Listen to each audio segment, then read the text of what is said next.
नमस्कार, स्वागत है आपका। मैं हूं ओशिन और आप देख रहे हैं स्टेट बुलेटिन। बिहार के मुख्यमंत्री नीतीश कुमार ने पेरिस ओलंपिक में जैवलिन थ्रो प्रतियोगिता में भारत के लिए रजत पदक जीतने पर नीरज चोपड़ा को हार्दिक बधाई एवं शुभकामनाएं दी हैं। सीएम नीतीश कुमार ने उनके उज्जवल भविष्य की कामना की है। मुख्यमंत्री ने कहा कि जैवलिन थ्रो में नीरज चोपड़ा ने रजत पदक जीतकर इतिहास रच दिया है।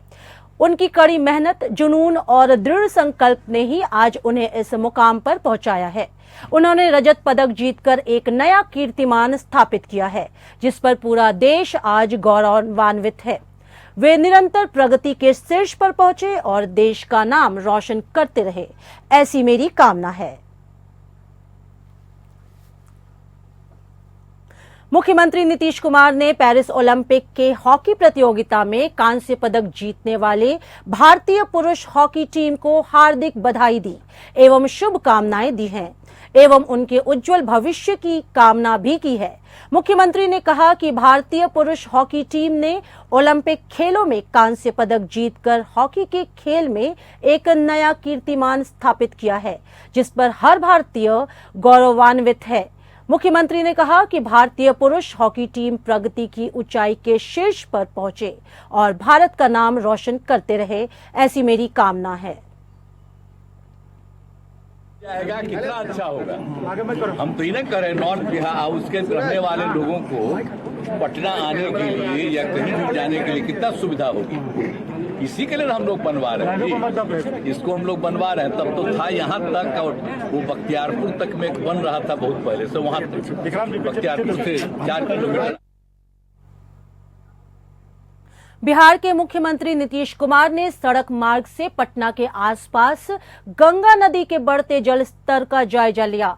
मुख्यमंत्री अटल पथ होते हुए जेपी गंगा पथ पहुंचे और कंगन घाट तक गंगा नदी के बढ़ते जल स्तर का जायजा लिया। मुख्यमंत्री ने इस दौरान जेपी गंगा पथ के कंगन घाट, काली घाट, गांधी घाट और कृष्णा घाट पर रुककर गंगा नदी के आसपास के इलाकों की स्थिति को देखा और अधिकारियों से विस्तृत जानकारी ली।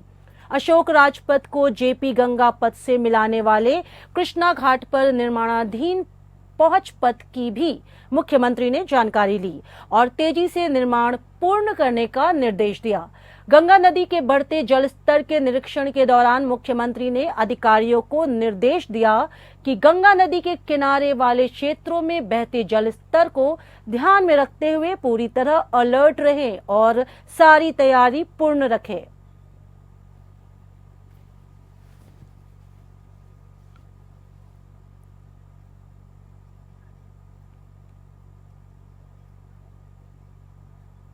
बिहार प्रदेश कांग्रेस कार्यालय सदाकत आश्रम से आज कांग्रेस ने तिरंगा यात्रा निकाला, जो बिहार विधानसभा के सामने स्थित शहीद स्मारक तक गया। भारत छोड़ो आंदोलन की आज 82वीं वर्षगांठ है। इस अवसर पर कांग्रेस द्वारा तिरंगा यात्रा निकाला गया। भारत छोड़ो आंदोलन के अवसर पर आज कांग्रेस पार्टी सेवा दल के द्वारा तिरंगा मार्च का आयोजन सदाकत आश्रम से शहीद स्मारक तक किया गया। सैकड़ों की संख्या में कार्यकर्ता मार्च करते हुए शहीद स्मारक पहुंचे। यहां शहीदों पर माल्यार्पण किया और कांग्रेस कार्यकर्ताओं ने शपथ ली। वहीं इस अवसर पर कांग्रेस नेता शकील अहमद खान ने कहा, जिस तरह से भारत छोड़ो आंदोलन में देश के सपूतों ने बलिदान दिया था और देश को आजाद कराया था, आज जरूरत है इस आजादी को बनाए रखने की। इस मौके पर शकील अहमद खान ने एनडीए गठबंधन पर निशाना साधते हुए कहा कि यह 6 लोगों का जो गठबंधन है वह जल्द ही विभक्त हो जाएगा। वही वक्फ बिल पर उन्होंने बीजेपी और जेडीयू पर निशाना भी साधा।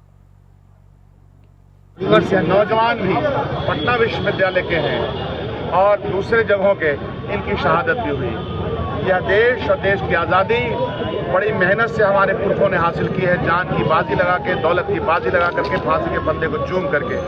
आज भी उस आज़ादी को, उस संविधान को बचा के रखने की कोशिश है। जो भी विघटनकारी शक्तियाँ, और खासतौर पर हम लोग देख रहे हैं कि हमारे देश में सामाजिक न्याय और सामाजिक एकता और स्वाधीनता संग्राम के उन सपनों को चूर चूर करने का प्रयास किया जा रहा है, उस सब के खिलाफ आज हम लोगों ने संकल्प लिया।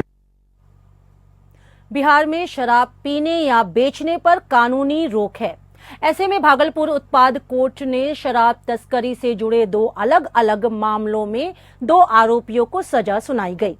पहला मामला सबौर थाना क्षेत्र से जुड़ा हुआ है, जहां पुलिस ने वाहन जांच के दौरान एक व्यक्ति के से 16 लीटर से अधिक विदेशी शराब बरामद किया, जिस मामले में कोर्ट ने आज आरोपी को 5 साल की सजा सुनाई, साथ ही 1 लाख रुपए का जुर्माना भी लगाया।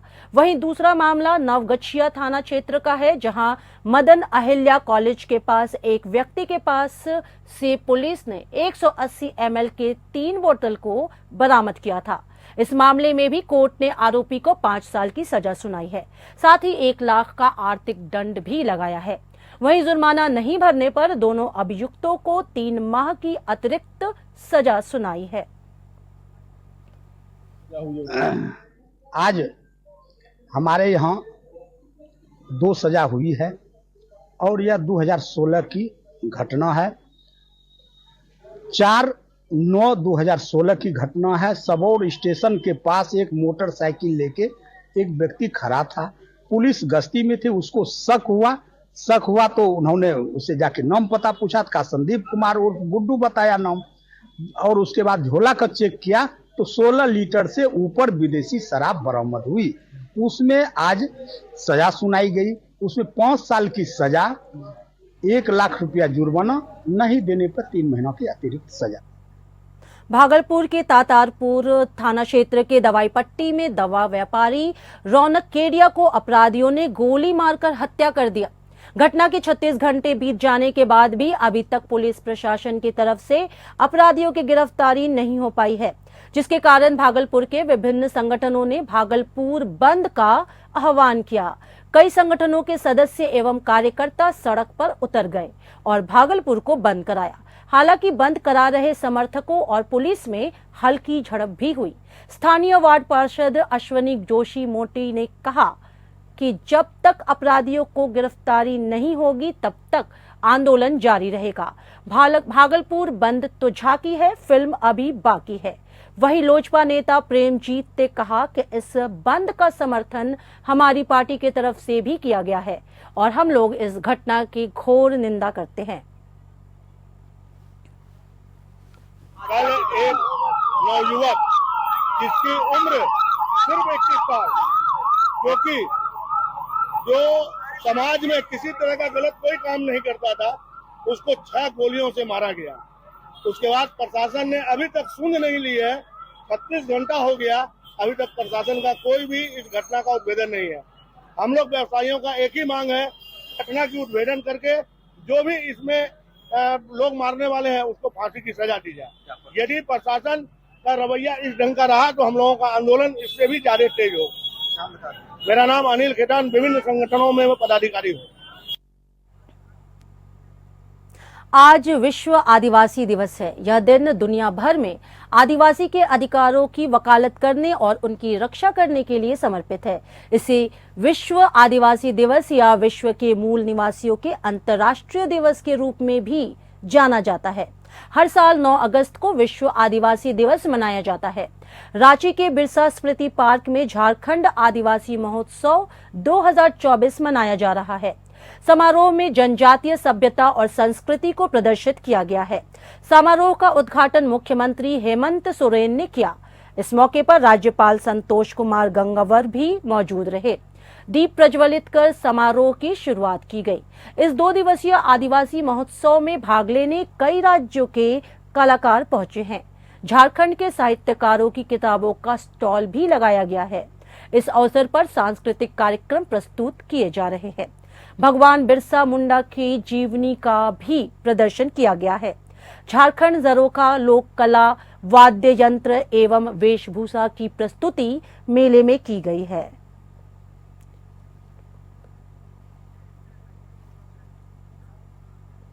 शहीद निर्मल महतो के 37वीं पुण्य वर्षगांठ पर फुसरो बाजार के शहीद निर्मल महतो चौक में उनके तस्वीर पर आजस पार्टी के नेताओं और कार्यकर्ताओं के द्वारा माला और पुष्पार्पण कर श्रद्धांजलि अर्पित किया गया। इस मौके पर आजस पार्टी के सभी कार्यकर्ता और अन्य लोगों की मौजूदगी रही। झारखंड अलग राज्य के आंदोलन में उन्होंने अग्रणी भूमिका निभाई थी। निर्मल महतो पश्चिम सिंहभूम जिला के बडगांव में आदिम जनजाति आंदोलन के अग्रणी आंदोलनकारी नेता थे। अप्रैल 1986 ईस्वी में उन्हें झारखंड मुक्ति मोर्चा का अध्यक्ष बनाया गया।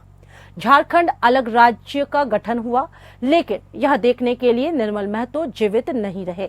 8 अगस्त 1987 को निर्मल महतो की हत्या कर दी गई थी। झारखंड मुक्ति मोर्चा के अध्यक्ष रहे जमशेदपुर के सोनारी के उलियान निवासी निर्मल महतो की हत्या के बाद झारखंड आंदोलन आक्रामक हो गया। इसके बाद अलग राज्य का मार्ग प्रशस्त होता चला गया।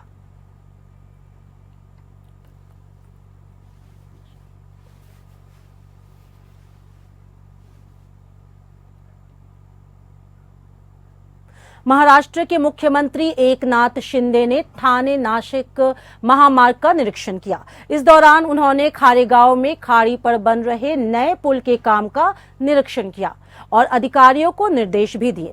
इससे पहले उन्होंने ठाणे नाशिक महामार्ग पर बने गड्ढों और यातायात जाम की समस्या पर बैठक भी की थी और अधिकारियों को जरूरी निर्देश भी दिए थे। मुख्यमंत्री ने खुद जाकर काम का जायजा लेने की बात कही थी। इसी क्रम में किए गए कार्यों की समीक्षा के लिए यह दौरा आयोजित किया गया।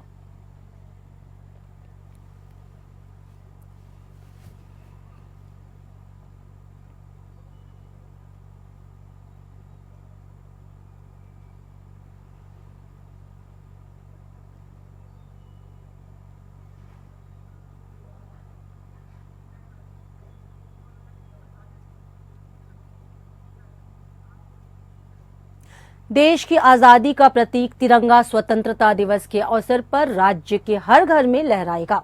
मुख्यमंत्री विष्णुदेव साय ने अपने निवास कार्यालय में आयोजित जन दर्शन कार्यक्रम में आए लोगों को राष्ट्रीय ध्वज तिरंगा वितरित कर हर घर तिरंगा अभियान की शुरुआत की। जन दर्शन में उपस्थित नागरिकों द्वारा राष्ट्रीय ध्वज तिरंगा लहराते हुए भारत माता की जय और वंदे मातरम का उद्घोष किया। गौरतलब है कि आजादी के अमृत महोत्सव के अंतर्गत स्वतंत्रता सप्ताह आज से 15 अगस्त तक हर घर तिरंगा कार्यक्रम का आयोजन किया जा रहा है, जिसके अंतर्गत सभी भारतीय नागरिकों को राष्ट्रीय ध्वज अपने घर पर फहराने के लिए प्रेरित किया जा रहा है।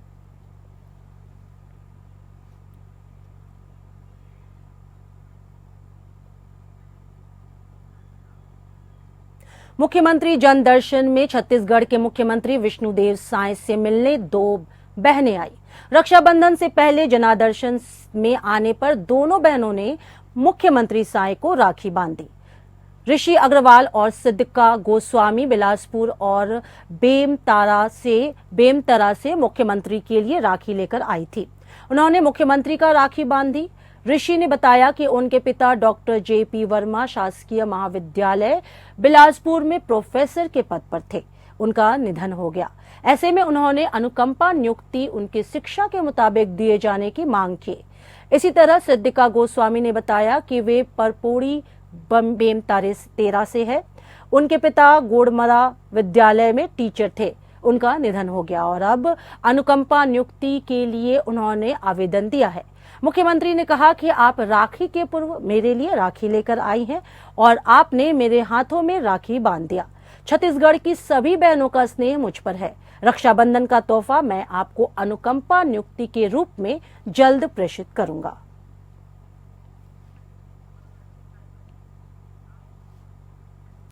न्यूजीलैंड में जुलाई 2022 में आयोजित कॉमनवेल्थ गेम्स में सिल्वर मेडल जीतने वाली छत्तीसगढ़ की रीता देवी के माता पिता ने मदद के लिए मुख्यमंत्री साय का आभार जताया।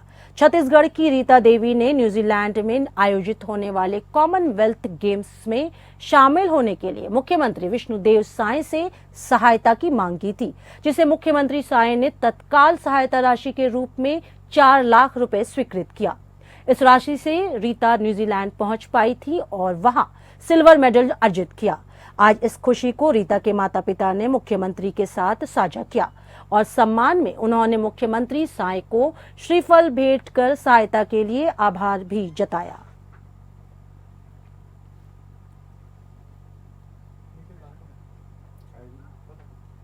प्रदेश कांग्रेस अध्यक्ष दीपक बैंज ने पत्रकारों से चर्चा की। इस दौरान उन्होंने कहा कि बिजली के दामों की बढ़ोतरी, नगर निकायों के अध्यक्षों के अधिकार की वापसी संबंधित विषयों पर चर्चा करेंगे। इस दौरान उन्होंने बीजेपी सरकार पर जमकर निशाना साधा। उन्होंने कहा कि 1 सप्ताह से अधिक दिनों से राज्य की स्टील इकाइयां बंद है, जिसके कारण इन इकाइयों में काम करने वाले 2 लाख से अधिक मजदूरों, ट्रांसपोर्टरों और इन उद्योगों से जुड़े अन्य लोगों के सामने रोजी रोटी का संकट खड़ा हो गया है। समाचार माध्यमों से हमें जानकारी मिली है कि उद्योगों के प्रतिनिधि लगातार सरकार से अपनी मांग मानने के लिए आग्रह कर रहे हैं, लेकिन सरकार हठधर्मिता पर अड़ी हुई है।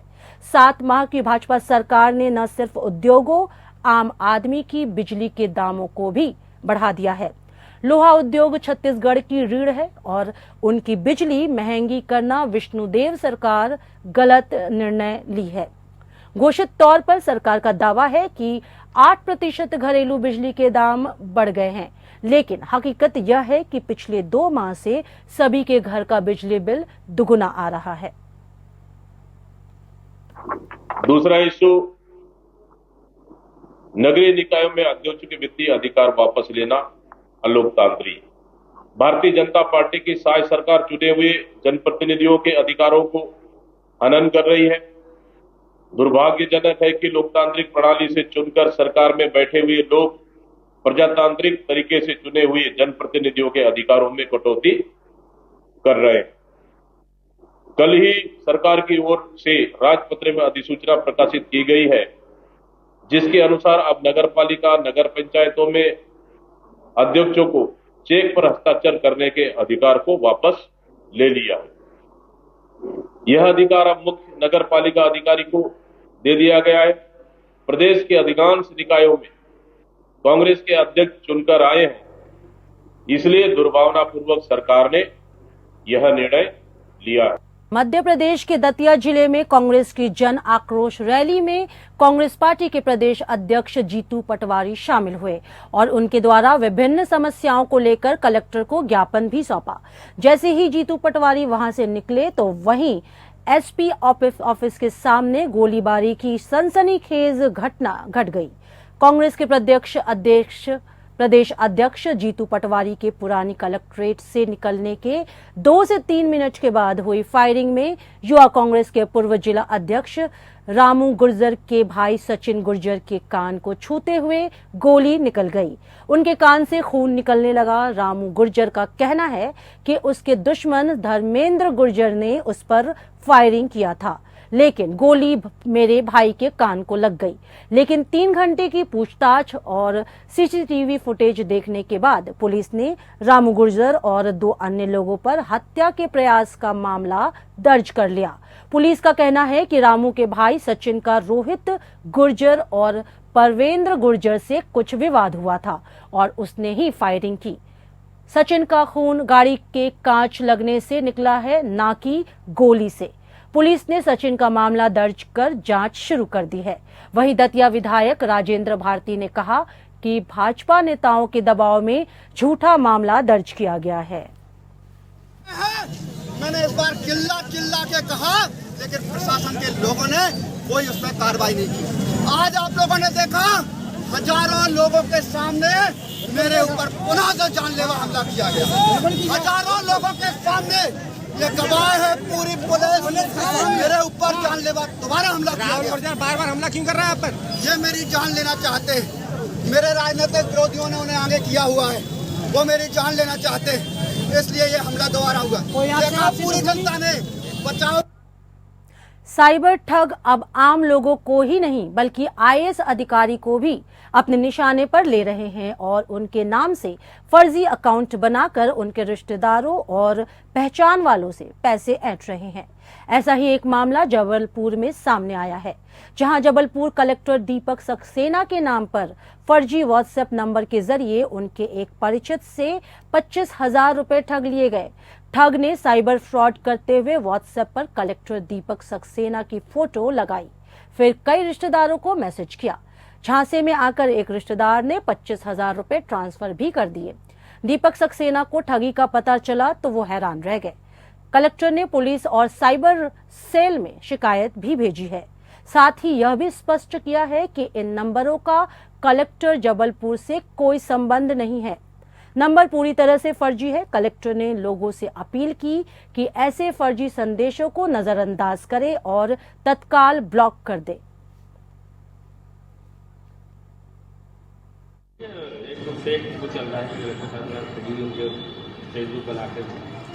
वर्तमान समय में ये चूंकि डिजिटल युग है और हर चीज़ें मोबाइल से खाते का लेन देन होता है, तो बहुत सारे जो ठग हैं वो सक्रिय हो गए हैं और बहुत सारे लोगों के फेसबुक से, व्हाट्सएप से, इंस्टाग्राम से उसके प्रोफाइल से फ़ोटो लगाकर और एक नई फर्जी आईडी बनाकर और किसी भी व्यक्ति के दोस्तों या रिश्तेदारों से पैसे की मांग करके इस तरह की घटना को कारित करते हैं।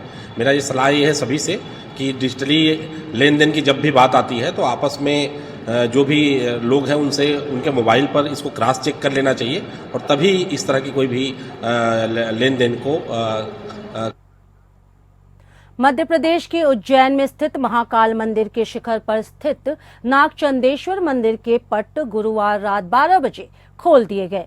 सबसे पहले श्री पंचायती महानिर्वाणी अखाड़े के महंत विनीत गिरी जी महाराज और श्री महाकालेश्वर मंदिर प्रबंध समिति के अध्यक्ष और कलेक्टर नीरज कुमार सिंह ने त्रिकाल पूजा शुरू की। बता दें, नागचंदेश्वर मंदिर के पट साल भर में सिर्फ नागपंचमी पर ही आधी रात को खोले जाते हैं। नागचंदेश्वर मंदिर के पट श्री महाकाल मंदिर के शिखर पर स्थित है। करीब 1 घंटे चली त्रिकाल पूजा और भोग लगाने के बाद आम लोगों को दर्शन के लिए मंदिर में प्रवेश दिया गया। दर्शन के लिए गुरुवार रात 10 बजे से ही श्रद्धालुओं की भीड़ जुटना शुरू हो गई। पट खुलने के बाद रात 1 बजे से दर्शन शुरू हो गए। दर्शन 24 घंटे यानी 9 अगस्त की रात 12 बजे तक किए जा सकेंगे। करीब 10 लाख श्रद्धालुओं के महाकाल मंदिर में आने का अनुमान है। महाकालेश्वर मंदिर प्रशासक मृणाल मीणा के अनुसार नागचंदेश्वर और महाकाल के दर्शन के लिए अलग अलग मार्ग रहेंगे।